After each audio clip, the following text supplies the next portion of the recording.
The morning sun cast long shadows across the bustling marketplace in the small kingdom of Valdoria.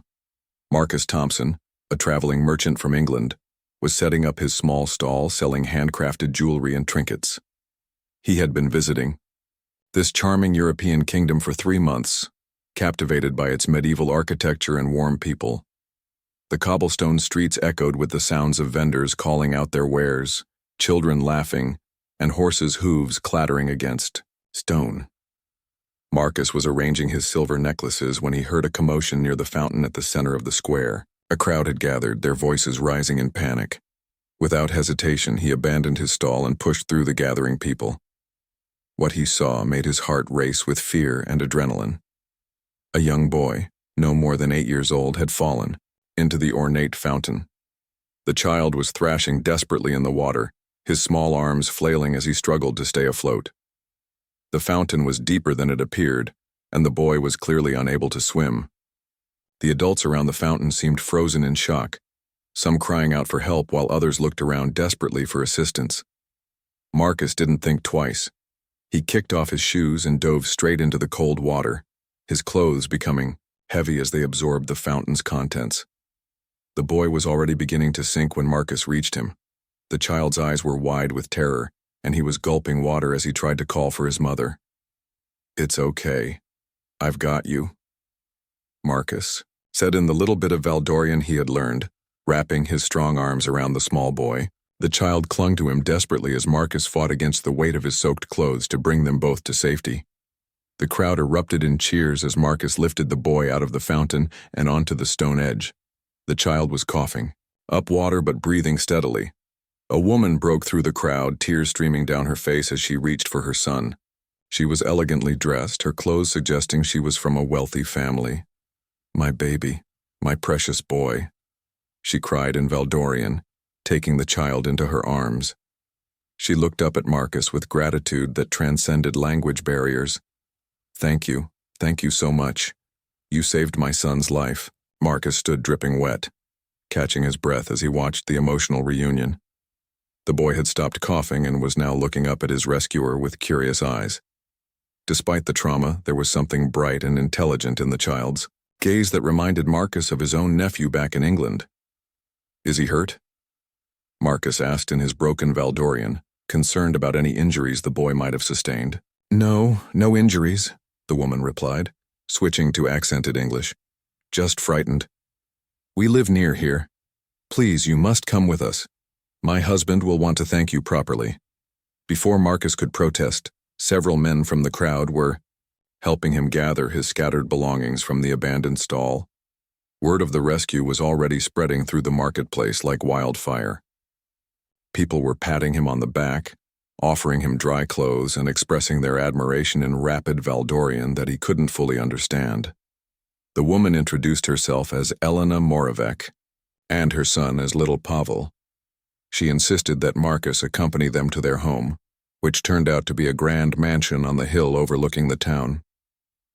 As they walked through the cobblestone streets, Marcus couldn't help but notice how people stopped to stare and whisper. He assumed it was because news of the rescue had spread quickly through the small community. Elena's husband, Victor, was waiting anxiously at their ornate front gate when they arrived. He was a distinguished man in his 50s, impeccably dressed and carrying himself with an air of authority that suggested importance in the community. When he saw his son safe in his wife's arms, relief flooded his features. "You are the man who saved my boy," Victor said in perfect English, extending his hand to Marcus. "I am forever in your debt. Please come inside where you can dry off and warm up." The mansion was even more impressive inside than outside. Rich tapestries hung from the walls and elegant furniture filled every room. Servants appeared immediately to attend to Marcus, offering him dry clothes and hot tea. As he changed into the provided garments, he wondered about this family's obvious wealth and status in the community. Over dinner that evening, Marcus learned that the Moravecs were influential members of Valdorian society. Victor owned several successful businesses and served on the town council. They treated Marcus like honored royalty, insisting he stay the night and extending his visit indefinitely. "You must understand, Elena explained as they sat by the fireplace after dinner, little Pavel now clean and dry and playing with his toys nearby. In our culture, saving a life creates a bond that cannot be broken. You are family to us now. Marcus was touched by their generosity but felt somewhat overwhelmed by their intense gratitude. He had simply done what anyone would do in that situation. However, as the evening progressed, he began to notice something strange. The servants treated him with unusual deference, almost as if they were slightly afraid of him. When he asked Elena about it, she simply smiled and said that news traveled fast in small kingdoms. As Marcus prepared for bed in the luxurious guest room they had provided, he reflected on the day's events.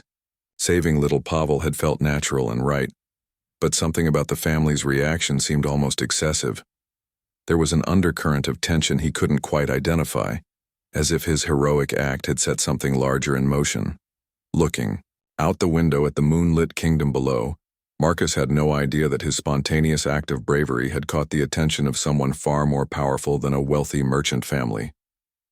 In the royal palace across the valley, guards were already discussing the foreign stranger who had rescued the Moravec boy, and their suspicions would soon change everything about Marcus's quiet visit to Valdoria. Captain Aldrich Blackwood stood at the tall windows of the Royal Guard headquarters, his weathered face etched with concern as he studied the reports scattered across his desk. For 15 years, he had served as the head of Valdoria's royal security, and his reputation for having an almost supernatural ability to detect threats to the kingdom was legendary among his men. The report about the marketplace incident should have been routine. A foreign tourist saves a local child from drowning. Normally, such an event would merit only a brief notation in the daily logs. But something about this particular incident had triggered Aldrich's well-honed instincts, setting off alarm bells in his mind that he couldn't ignore.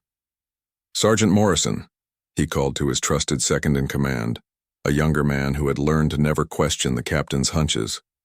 "Tell me again about this English merchant, Marcus Thompson." Morrison consulted his notes carefully. Age 32, traveling merchant from Manchester. Been in the kingdom for 3 months, selling jewelry and small crafts in various towns. Clean record, pays his taxes, no complaints from other merchants. Yesterday he rescued Pavel Moravec from the fountain in Valdoria's main square. And the Moravecs have taken him in as an honored guest, Aldrich mused, tapping his fingers against the window glass. Victor Moravec is one of our most prominent citizens. His family has connections throughout Europe, including several royal houses. Sir, if I may ask, what concerns you about this situation? Morrison ventured carefully. The man performed a heroic act. Surely that speaks well of his character. Aldrich turned from the window, his steel-gray eyes intense with an emotion Morrison couldn't quite identify. That's exactly what bothers me, Sergeant. It was too perfect, too convenient. A foreign stranger just happens to be in the right place at the right time to save the child of one of our most influential families. In my experience, coincidences like that rarely exist. The captain moved to his desk and picked up a detailed map of the kingdom, marking various locations with red ink. Look at Thompson's travel pattern over the past 3 months. He's visited every major town, always setting up his merchant stall near important civic buildings or wealthy neighborhoods. His route has taken him past the royal palace, the treasury, the military barracks, and now he's gained access to the Moravec household. Morrison studied the map, beginning to understand his superior's concerns. You think he's conducting surveillance? I think Marcus Thompson is far more than a simple traveling merchant, Aldrich replied grimly. The way he moved in that water, his physical conditioning, his quick thinking under pressure, these suggest military or specialized training. And then there's the matter of his background. The captain pulled out another file, this one thicker than the others. I sent word to our contacts in England yesterday. Marcus Thompson of Manchester does exist, and he is indeed a merchant. However, our sources indicate he's been in England continuously for the past 6 months, running his shop and fulfilling local contracts. Morrison's eyes widened. Then who is the man staying with the Moravecs? That's what we need to find out, Aldrich said, reaching for his coat. But we must proceed carefully. If this man is indeed an impostor, he's chosen his cover brilliantly. By saving the Moravec child, he's made himself untouchable. Any action we take against him now would be seen as persecution of a hero. As they prepared to leave the headquarters, a young guard rushed in with an urgent message. "Captain, we've just received word from the palace. King Ferdinand wishes to meet with the man who saved young Pavel. He's planning to award him with the Medal of Civic Honor at tomorrow's ceremony." Aldrich felt his blood run cold. The Medal of Civic Honor was presented in the throne room, with the entire royal family present.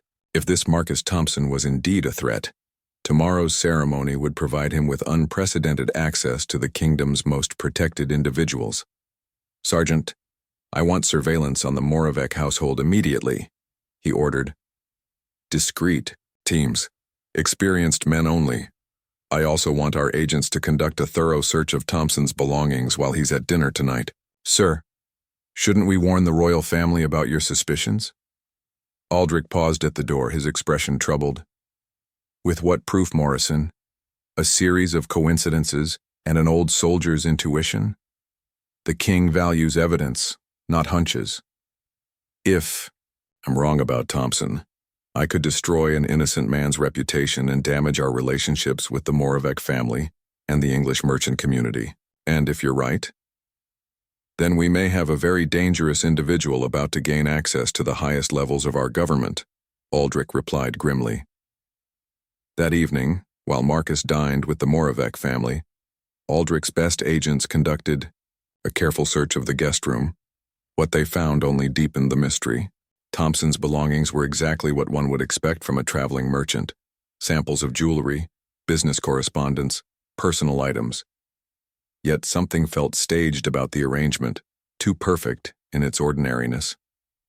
More puzzling was the man's physical condition. The clothes he had worn during the rescue revealed evidence of recent intensive physical training. The fabric showed wear patterns consistent with someone accustomed to carrying weapons, and there were small burns on his sleeves that suggested familiarity with explosive materials. "Captain," one of the agents reported quietly as they regrouped, "outside the mansion, we found something else." Hidden in the lining of his travel bag was a small encrypted communication device. "It's not like anything in our current intelligence database." Aldrich examined the device carefully in the moonlight. It was sophisticated, far beyond what a merchant would need for business communications. "This changes everything," he muttered. "Thompson isn't just an imposter. He's likely working for a foreign intelligence service." The next morning brought new complications. Word of the planned royal ceremony had spread throughout the kingdom, and crowds were gathering to witness the recognition of their local hero. The Moravec family was beaming with pride at being connected to such a celebrated figure, and Pavel himself had been asking constantly about the nice man who saved me. As Aldrich watched from across the square, while Marcus emerged from the mansion, dressed in fine clothes provided by his hosts, the captain noticed something that made his suspicions crystallize into certainty. The man's eyes weren't scanning the crowd like someone overwhelmed by attention. They were conducting a systematic security assessment, noting guard positions, exit routes, and potential threats with the practiced efficiency of a professional operative. "Sergeant Morrison," Aldrich said quietly into his communication device, "I want additional security at the palace immediately. Full lockdown protocols during the ceremony. And I want our best marksman positioned throughout the throne room. Sir, are you planning to arrest him?" Aldrich watched as Marcus smiled and waved at the cheering crowd, playing his role perfectly. "Not yet. First, I want to see what his real objective is. Men like this don't go to such elaborate lengths just to get close to royalty. There's something bigger at play here, and I intend to find out what it is before he has the chance to execute whatever plan he's been developing." The captain's intuition had never failed him before, and as he watched the mysterious Marcus Thompson prepare for his audience with the king, every instinct screamed that this heroic act was merely the first move in a much more dangerous game. The great throne room of Valdoria's royal palace had never looked more magnificent. Hundreds of candles cast dancing shadows across the ancient stone walls, while colorful banners representing the kingdom's noble houses hung from the vaulted ceiling. King Ferdinand sat upon his ornate throne, wearing his ceremonial robes and the crown that had been passed down through 12 generations of Valdorian rulers. Marcus Thompson stood at the entrance to the throne room, feeling the weight of hundreds of eyes upon him. The Moravec family flanked him proudly, with little Pavel holding his hand and looking up at him with obvious adoration. The boy had recovered completely from his frightening experience and seemed to view Marcus as his personal superhero. "Don't be nervous," Elena Moravec whispered encouragingly. "King Ferdinand is a kind man. He's genuinely grateful for what you did for our family." Marcus nodded, though nervous wasn't exactly what he was feeling. His trained eye automatically catalogued every detail of the room's security arrangements, noting the positions of guards, the locations of exits, and the sightlines from various vantage points. What he saw impressed him. Whoever was in charge of royal security knew their business well. Captain Aldrich Blackwood watched from his position near the throne, his attention focused entirely on the guest of honor. Even now, dressed in fine clothes, and playing the role of humble hero, there was something about Thompson's bearing that screamed military training to the experienced guard captain. The way he held his shoulders, his controlled breathing, his systematic visual sweep of the room, all classic signs of someone with specialized tactical experience. "Your Majesty," announced the court herald in a booming voice, "presenting Marcus Thompson of England, savior of young Pavel Moravec." The crowd fell silent as Marcus walked forward across the polished marble floor, his footsteps echoing in the vast space. He had practiced the proper protocol for approaching the throne, but Aldrich noticed that his movements were too precise, too controlled. Most civilians would show some nervousness or awkwardness in such a formal setting, but Thompson moved with the confidence of someone accustomed to high-pressure situations. King Ferdinand rose from his throne as Marcus approached, a gesture that brought gasps from the assembled nobility. For the monarch to stand when receiving a commoner was an extraordinary honor, one that hadn't been bestowed in living memory. "Marcus Thompson," the king said in his deep, resonant voice, "approach and receive the gratitude of your sovereign and the kingdom of Valdoria." Marcus bowed deeply, exactly as he had been instructed. "Your Majesty, I am honored by your recognition, but I only did what any decent person would do in such circumstances." "Modesty in the face of heroism is itself a noble quality," King Ferdinand replied, taking the Medal of Civic Honor from a velvet cushion held by a court attendant. "You risked your own life to save a child of our kingdom, asking nothing in return. Such selflessness deserves our highest recognition." As the king stepped forward to place the medal around Marcus's neck, Aldrich tensed. This was the moment of greatest vulnerability, when the sovereign would be closest to the potential threat. The captain's hand moved instinctively toward his weapon, though he prayed his suspicions would prove unfounded. The ceremony proceeded without incident. King Ferdinand placed the heavy gold medal around Marcus's neck while the crowd applauded enthusiastically. Little Pavel broke free from his mother's grasp and ran forward to hug his hero, bringing smiles and laughter from everyone present, including the king himself. "Young Pavel," King Ferdinand said warmly, "you are fortunate to have such a brave friend." "He's the strongest swimmer in the whole world," Pavel declared proudly, causing more laughter from the assembled crowd. Marcus knelt down to the boy's level, his smile seeming genuine as he spoke softly to the child. "Remember what we talked about yesterday, Pavel. Always be careful around water and make sure there are adults watching when you play near the fountain." Aldrich found himself momentarily confused by the interaction. If Thompson was indeed a dangerous operative, he was playing his role with remarkable authenticity. The affection between him and the child appeared completely real, which didn't fit with the captain's theory about the man being a cold, calculating intelligence agent. King Ferdinand invited Marcus to remain for the royal banquet that would follow, the ceremony. As the formal proceedings concluded and the crowd began to disperse, Aldrich noticed something that made his blood run cold. Thompson's eyes had briefly locked onto a specific tapestry hanging on the far wall, a tapestry that concealed a secret passage leading directly to the royal family's private quarters. How could a foreign merchant possibly know about that hidden entrance? The passage was known only to the royal family and the highest-ranking security officials. Its existence wasn't recorded in any public documents or tourist guides. As the guests moved toward the dining hall, Aldrich intercepted Sergeant Morrison with urgent instructions. "I want that tapestry monitored constantly. Position guards at both ends of the passage it conceals, and double the security around the king's private chambers." "Sir, should we alert His Majesty to your concerns?" "Not yet, but I want our best agents shadowing Thompson throughout the banquet. If he makes any suspicious moves, we'll be ready." The royal banquet was a lavish affair, with multiple courses of the kingdom's finest cuisine and entertainment provided by court musicians and dancers. Marcus found himself seated at the high table, an honor typically reserved for visiting dignitaries and members of the nobility. He engaged in polite conversation with his dinner companions, sharing stories about his travels and expressing admiration for Valdorian culture and hospitality. To most observers, Marcus Thompson appeared to be exactly what he claimed to be, a modest English merchant overwhelmed by the generosity of his hosts. He praised the food, asked intelligent questions about local customs, and showed appropriate deference to the royal family members present. But Aldrich wasn't fooled. Throughout the evening, he caught Thompson making subtle observations that no ordinary tourist would think to make.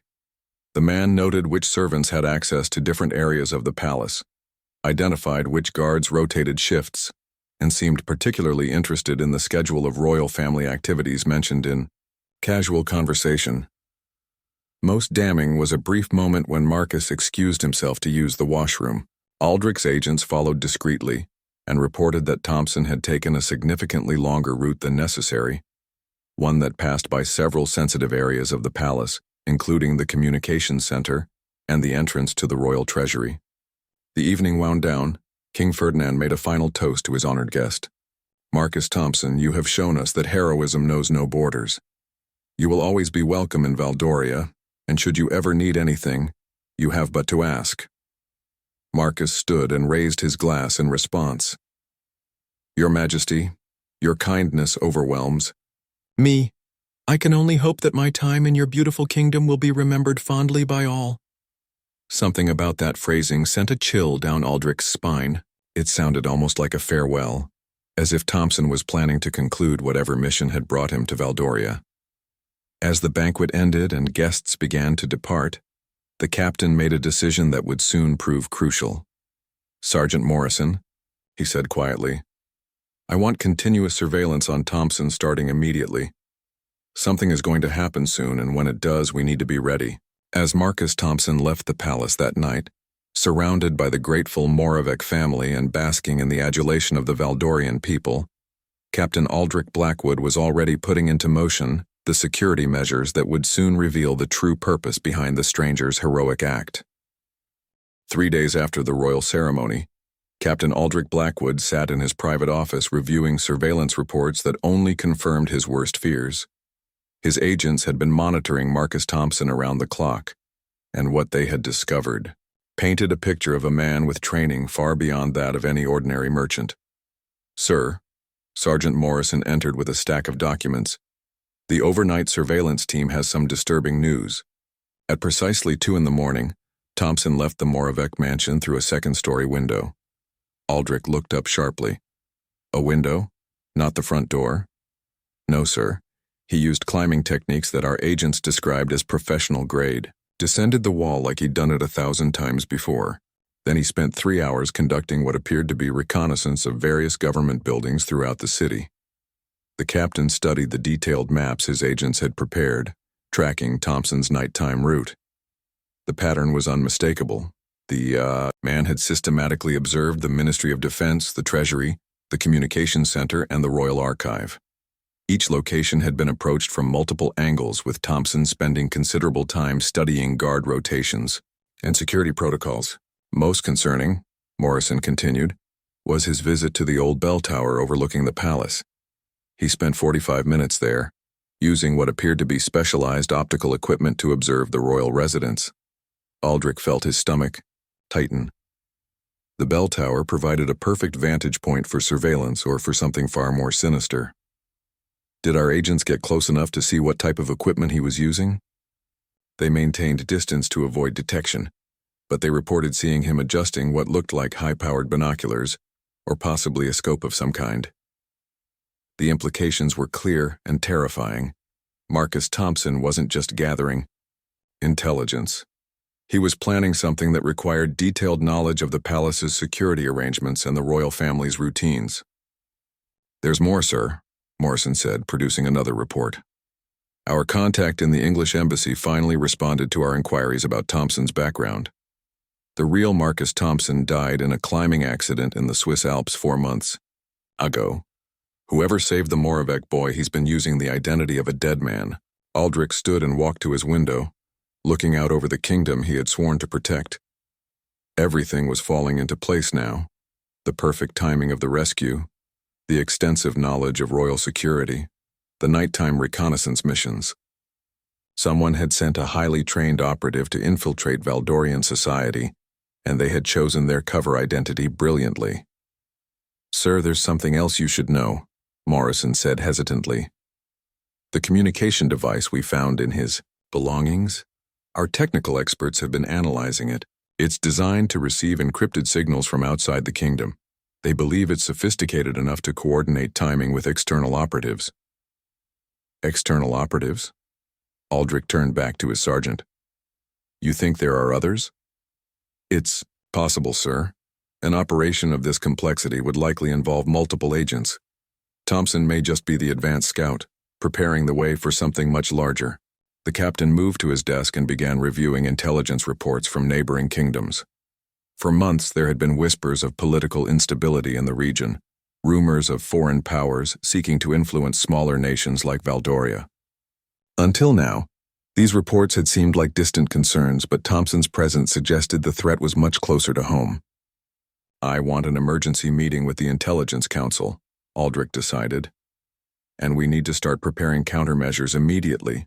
If Thompson is planning something, we need to be ready to stop him while protecting innocent civilians like the Moravec family."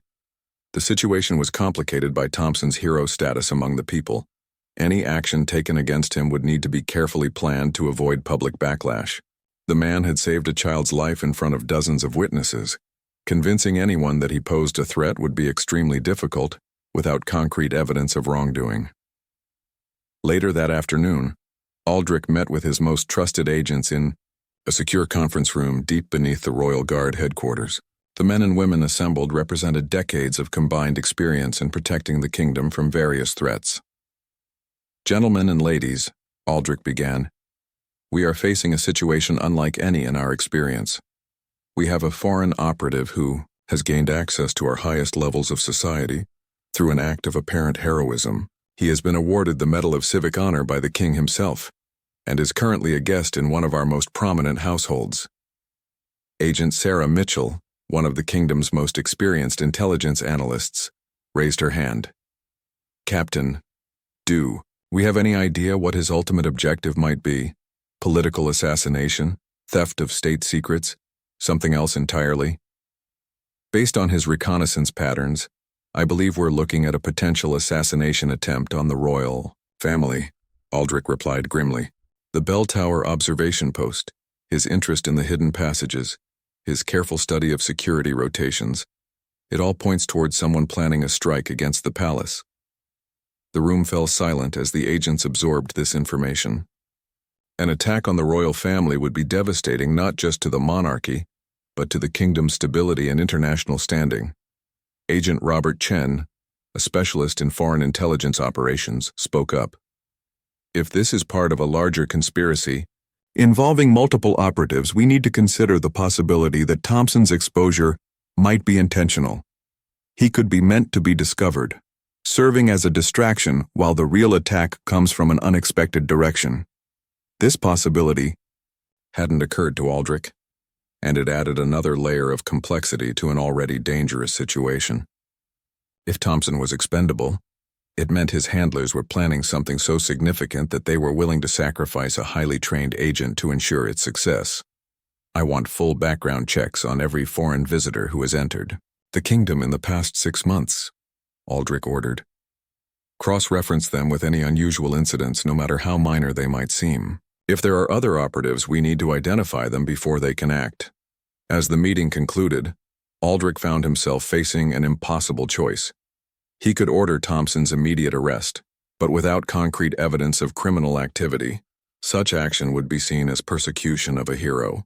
The political fallout could be severe, potentially destabilizing the very government he was trying to protect. Alternatively, he could continue surveillance while building a case, but every day of delay increased the risk that Thompson would complete whatever mission had brought him to Valdoria. That evening, as Aldrich reviewed the latest surveillance reports, his secure phone rang with an urgent message from the palace. King Ferdinand wanted to meet with him immediately regarding a matter of extreme sensitivity. As the captain made his way through the darkened streets toward the royal residence, he wondered if his concerns had finally reached the king's attention. Perhaps other intelligence sources had confirmed his suspicions about Thompson, or maybe the king had noticed something suspicious during the ceremony. What Aldrich didn't know was that King Ferdinand had indeed noticed something during their honored guest's visit, something that would soon force the captain to make the most difficult decision of his career. The next 24 hours would reveal whether his instincts about Marcus Thompson were accurate, and whether the kingdom's security forces would be able to prevent a catastrophe that had been months in the planning. The investigation had reached a critical point, and Captain Aldrich Blackwood was about to learn that sometimes the most dangerous enemies are those who hide behind the mask of heroism. King Ferdinand paced behind his private desk, his usually composed demeanor showing cracks of deep concern. When Captain Aldrich Blackwood entered the royal study, he was surprised to see the monarch looking more troubled than he had ever witnessed before.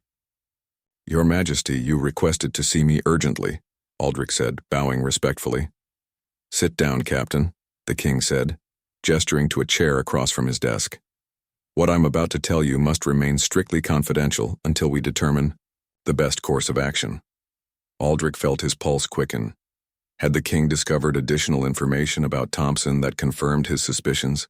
King Ferdinand moved to a secure cabinet and withdrew a sealed envelope bearing the royal crest.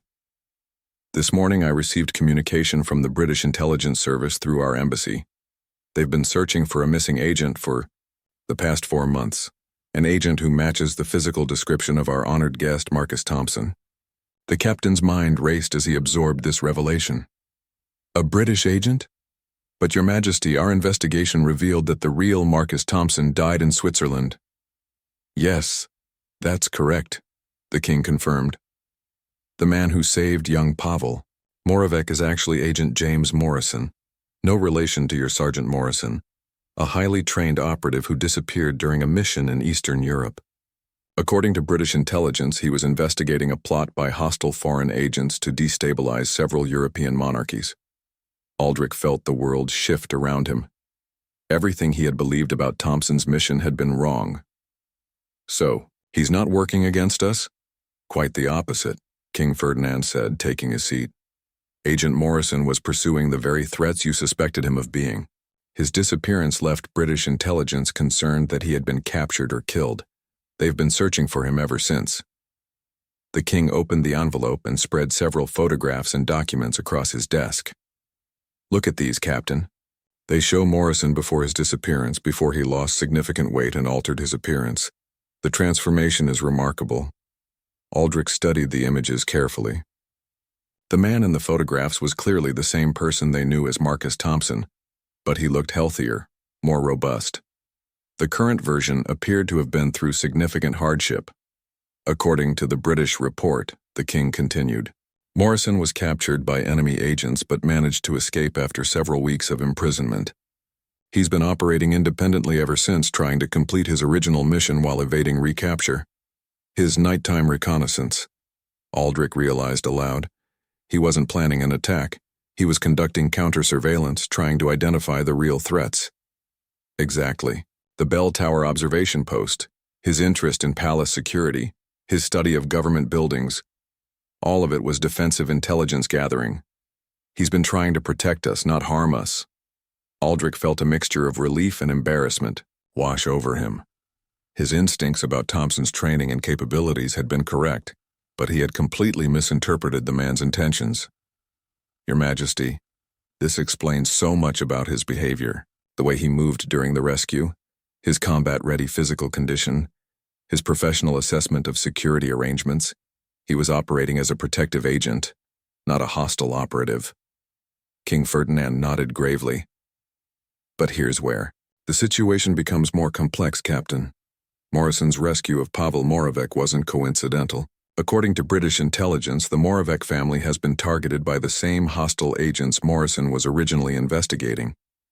This revelation hit Aldrich like a physical blow. Targeted? In what way? Victor Moravec's business connections throughout Europe make him valuable for intelligence gathering and money laundering operations. The hostile agents have been trying to compromise him for months. Morrison believes they arranged for Pavel to be in danger, planning to have one of their own operatives rescue the boy and gain access to the family. The elaborate nature of the plot was becoming clear to Aldrich. So when Morrison saw what was happening at the fountain, he acted instinctively to protect the child and disrupt the enemy's plan. By saving Pavel himself, he prevented their operative from gaining the access they needed to the Moravec household. Aldrich stood and walked to the window, processing the implications. That means the real threats are still out there, and they're probably planning alternative approaches to their targets. Yes, and now they know their plan has been compromised. Morrison believes they'll accelerate their timeline and attempt something more direct and dangerous. The king joined Aldrich at the window, looking out over his kingdom.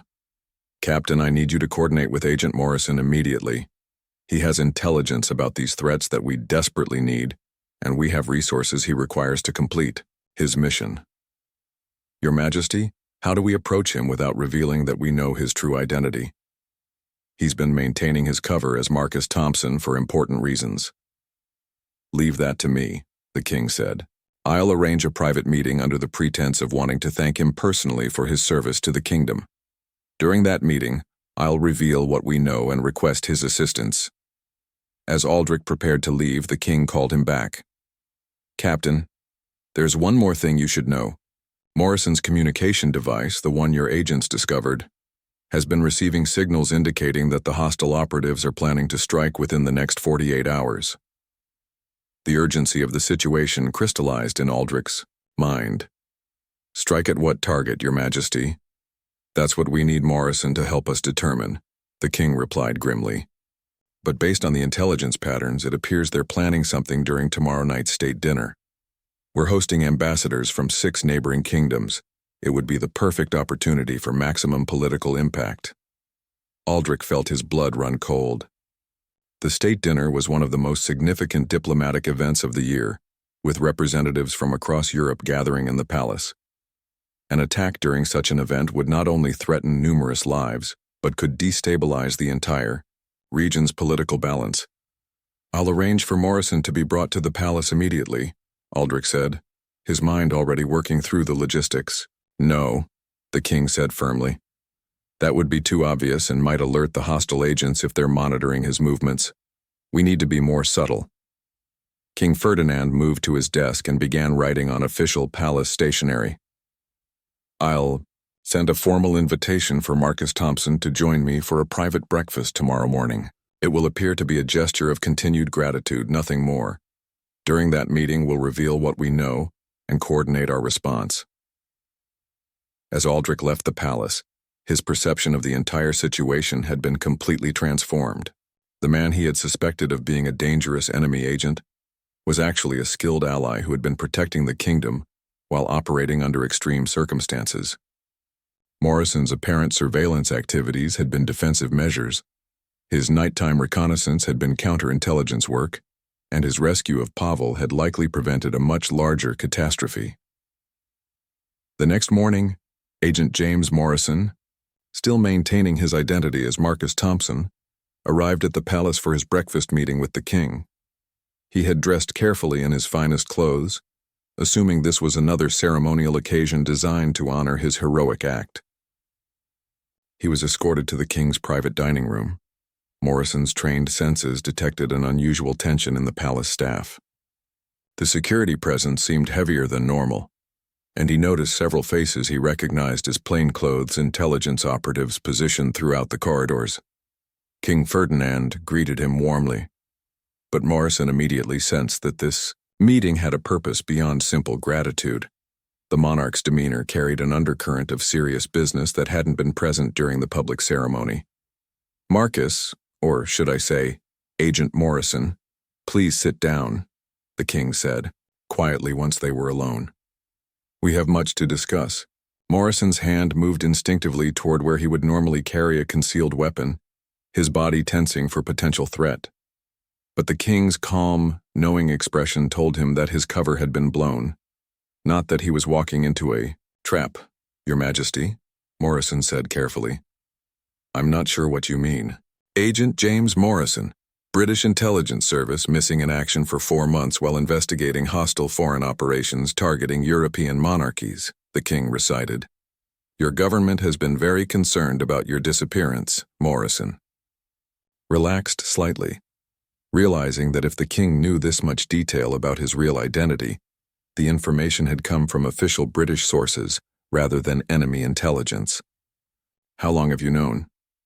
"We suspected something was unusual about you from the beginning, thanks to Captain Blackwood's excellent instincts. But we only learned your true identity yesterday when British intelligence contacted us through diplomatic channels." The king gestured for Morrison to sit, and over breakfast they discussed the full scope of the situation. Morrison confirmed that he had been captured by hostile agents but had escaped after learning details about their planned operations against several European kingdoms, including Valdoria. "The rescue of Pavel Moravec," Morrison explained, "disrupted their timeline significantly. They had Pile." The evening of the state dinner arrived with an unseasonable chill in the air, as if nature itself sensed the approaching danger. The palace had been transformed into a glittering showcase of diplomatic splendor, with representatives from 6 neighboring kingdoms gathering for what was supposed to be a celebration of regional cooperation and friendship. Captain Aldrich Blackwood stood in the Security Command Center, coordinating the most complex protection operation in Valdorian history. Multiple screens displayed feeds from dozens of surveillance cameras, while radio channels crackled with constant updates from agents positioned throughout the palace and surrounding grounds. Agent James Morrison, still maintaining his Marcus Thompson identity for public appearances, moved through the gathering like a ghost. To the other guests, he appeared to be simply another honored visitor, enjoying the hospitality of the royal court. But his trained eyes were conducting continuous threat assessment, identifying potential security vulnerabilities, and watching for any sign of the hostile operatives he knew were preparing to strike. The Moravec family was also in attendance, with little Pavel staying close to his hero throughout the evening. The boy's innocent chatter provided perfect cover for Morrison's need to move through different areas of the gathering, as he was simply being led around by an excited child who wanted to show him everything. "Uncle Marcus," Pavel said, using the honorary title he had given his rescuer, "why do you keep looking around so much? Are you nervous about meeting all these important people?" Morrison smiled and knelt down to the boy's level. "I'm just making sure everyone stays safe tonight, Pavel. Sometimes grown-ups have to be extra careful at big parties like this." Elena Moravec approached them, looking elegant in her formal gown. "Marcus, Victor wanted me to tell you how honored we are that you chose to attend tonight's dinner with our family. Your presence makes this evening even more special for us." Morrison felt a pang of guilt about the deception he was maintaining, but the security of everyone in the palace depended on his ability to operate without revealing his true purpose. "The honor is mine, Elena. Your family's kindness has made my time in Valdoria unforgettable." At precisely 9:30, as the formal dinner service was beginning, Morrison's communication device vibrated with a coded signal. The hostile operatives were moving into position. He excused himself from the Moravec family, claiming he needed to step outside for some fresh air. In the Security Command Center, Captain Blackwood received simultaneous reports from multiple surveillance teams. "Sir, we have movement on the east perimeter. Thermal imaging shows at least 4 individuals approaching through the service area. Western approach shows similar activity," another agent reported. 3 figures using the construction scaffolding on the cathedral restoration project. Blackwood activated his communication system. "Agent Morrison, we have multiple breaches in progress. Are you in position?" Morrison's voice came back calm and professional. Affirmative, Captain. I can see the Eastern team from my current location. They're carrying what appear to be assault weapons and breaching equipment. The plan they had developed that morning was now being put into action. Rather than trying to prevent the operatives from entering the palace entirely, they had decided to allow them inside while controlling their access routes. This would enable the security forces to engage the threats away from the main gathering of diplomats and civilians. All teams, initiate Protocol 7, Blackwood commanded. Guide the hostiles toward the predetermined engagement areas and protect civilian evacuation routes. The palace's ancient stone corridors suddenly came alive. With purposeful activity as highly trained security personnel moved into position, the guests in the main dining hall continued their dinner conversations, unaware that a deadly confrontation was beginning just dozens of meters away from their elegant gathering. Morrison moved through the palace's service corridors with the silent efficiency that had made him one of British intelligence's most effective operatives. His months of imprisonment and hardship had actually sharpened his skills, stripping away any excess and leaving only the essential capabilities needed for survival and mission completion. He reached the eastern entrance just as the first group of hostile operatives was attempting to breach the reinforced doors. Through a concealed observation point, he could see 3 figures dressed in black tactical gear, using sophisticated electronic equipment to bypass the palace's security systems. Command Eastern Team is attempting electronic override of security. Locks, Morrison reported quietly. I count 3 operatives all armed with automatic weapons. They appear to be carrying additional equipment that could be explosives or specialized breaching tools. Copy that. Western Team shows 4 operatives with similar equipment. We're tracking 2 additional groups that haven't revealed their positions yet. The coordination required for this operation was impressive, Morrison noted. The hostile agents had clearly spent months planning this attack, studying the palace's layout, security procedures, and the timing of major diplomatic events. Their intelligence was thorough, and their execution was professional, but they hadn't anticipated that. Their plans would be compromised by a missing British agent who had been presumed dead or captured. Morrison's escape and his subsequent intelligence gathering had given the defensive forces advantages the attackers couldn't have predicted. The first engagement occurred in the palace's ancient wine cellar, where Captain Blackwood's security team confronted the Western assault group. The sound of automatic weapons fire echoed through the stone corridors, muffled enough that the dinner guests above remained unaware of the battle taking place beneath their feet.